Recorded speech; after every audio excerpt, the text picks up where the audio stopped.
Right, let's look at another important topic in anatomy and physiology for registered nurses, even these other courses.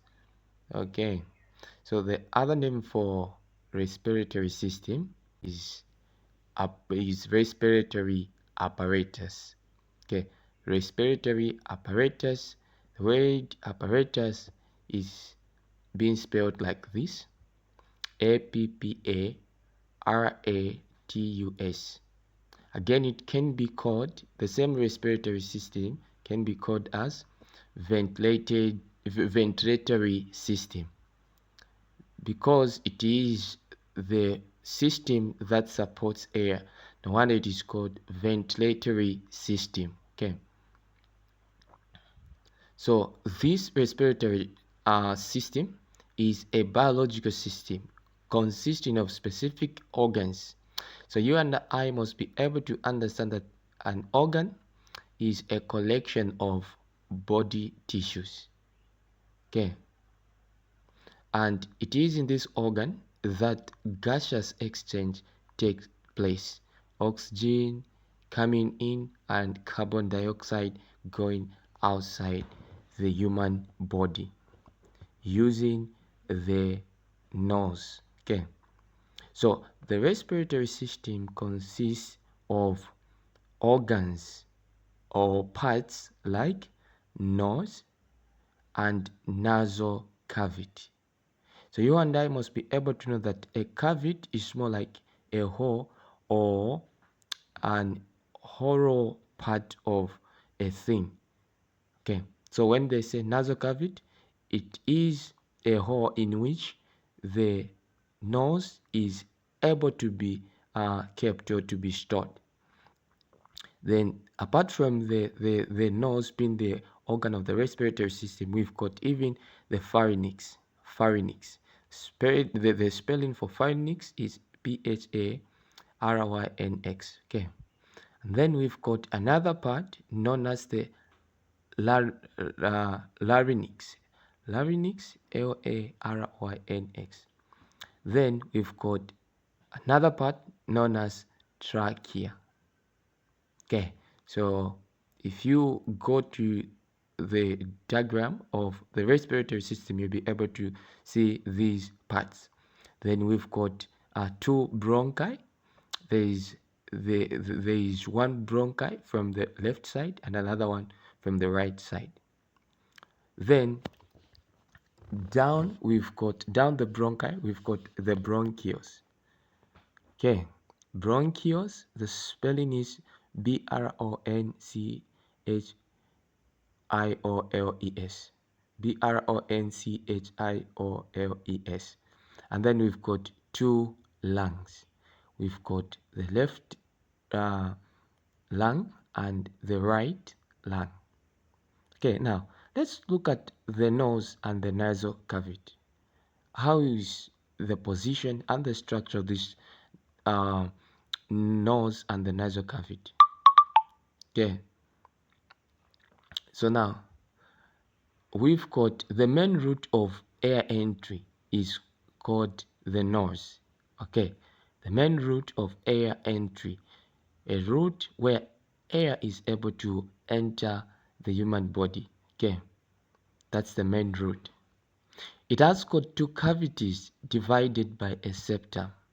A cavity, we say that it is a hole. Okay, so it has got two cavities divided by a septum. Septum, the spelling is SEPTUM. Okay, just like we've got a septum in the heart, we've got also septum in this respiratory system, specifically on the nose. Okay, it is this septum that separates the nostrils. So anteriorly it consists hyaline cartilage. It consists a hyaline cartilage. So when they say anteriorly, it means that in front. Okay. So on front of this nostril, of this nose, we've got the hyaline cartilage. Hyaline spelling is HYALINE. Okay.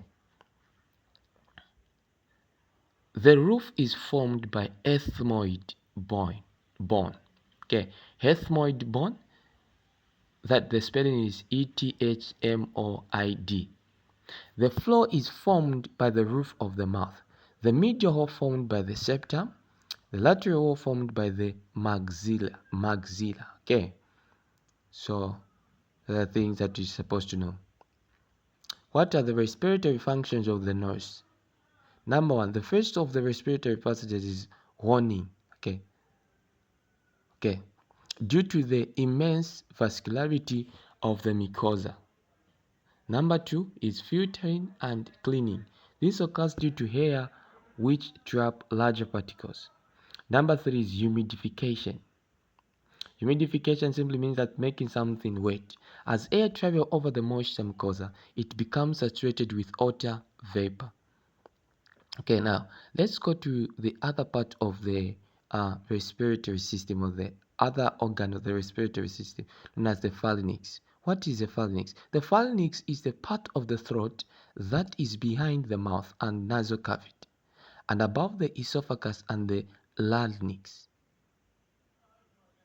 The length of this pharynx is between 12 to 14 centimeters in adult, extended from the base of the skull to the level of 60 cervical vertebrae. Okay.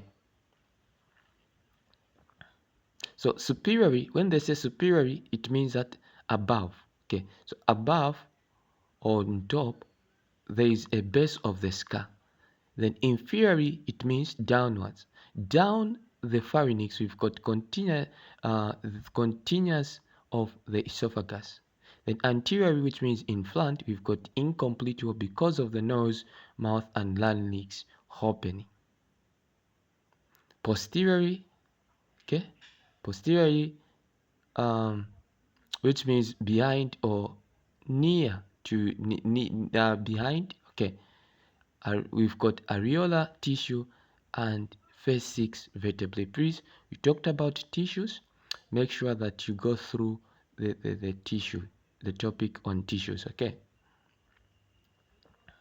Now this pharynx is divided into 3 parts. We've got the nasopharynx, the oropharynx, and the laryngopharynx. The nasopharynx, the spelling is Nasopharynx. The oropharynx is Oropharynx. The laryngopharynx is Laryngopharynx. Okay, let's begin with the nasopharynx. The moment you hear the word nasal, it has to do with the nose. Okay, so this contains another part of the pharynx line behind the nose. Then oropharynx. The moment you hear the word oro, just know that it's talking about the mouth. The oral part of the pharynx lies behind the mouth. Laryngopharynx, whenever you hear the word about the laryngopharynx, simply talking about the laryngeal, okay, laryngeal part of the pharynx, which extends from the oral pharynx. Okay. Structure. The pharynx is composed of 3 layers. We've got mucosal membrane lining, fibrous tissue, smooth muscle. Okay. Smooth muscles are found to be involuntary muscles. They are the muscles that work by themselves without the help of a human being. Okay. So blood supply to this pharynx is driven from the facial arteries of the face, and the facial veins of the face. Okay, so we've said that all veins carries deoxygenated blood except pulmonary vein. Then all arteries carries oxygenated blood except pulmonary artery. That's what we've said. Okay, now let's look at the functions of this pharynx. Number one, it is the passage for air and food. So you can say passage for air and again passage for food. Number 2 is homing and humidifying hair. Okay. Then this also is used in is part of the sensory organ. Okay, so it contains olfactory nerve. The spelling for olfactory nerve is Olfactory. When you say olfactory, you ought to know that olfactory, which means that it is related to the sense of smelling. Okay, so olfactory nerves, those are nerves that carries signals about the sense of smelling. They take them to the brain for the interpretation. Okay, so that's it. Okay, let's quickly move on to another function. Another function is that okay, another function is for hearing. The auditory tube extends from the nasopharynx to each middle ear, so it is involved even in the hearing. And number 2, protection. The lymphatic tissue, the pharyngeal tonsils, produces antibodies. Antibodies are those organisms of the body that fight against infection or that fight against any foreign material or any foreign body. Okay. They are used for speech, act as a resonating chamber for sound ascending for the larynx. Okay, so now let's go to the other part known as the larynx. Larynx.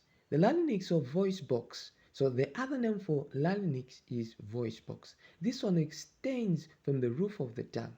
It lies in front of the laryngopharynx at the level of fourth and fifth and sixth cervical vertebrae.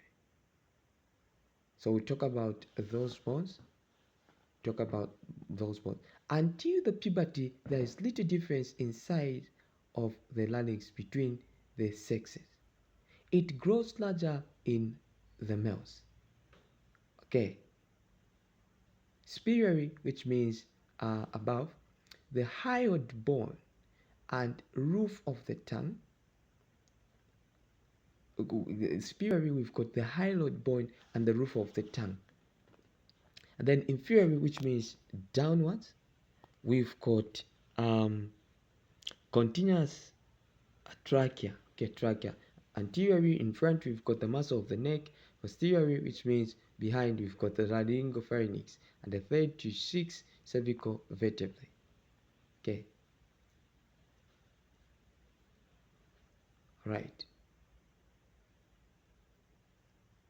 The larynx is composed of several irregular shaped cartilages attached to each other by ligaments and membranes. The main cartilages are one thyroid cartilage, one cricoid cartilage. Thyroid cartilage, the spelling is THYROID, cartilage, CARTILAGE, cricoid cartilage. Okay, and then a retinoid cartilage. Please, if you cannot be able to mention this cartilage, just have to say the hyaline cartilage. Okay, and the epiglottis. Epiglottis, spelling is EPIGLOTTIS. That's the spelling for epiglottis. So those are the parts that contained by this thyroid, by this larynx. Okay. Right.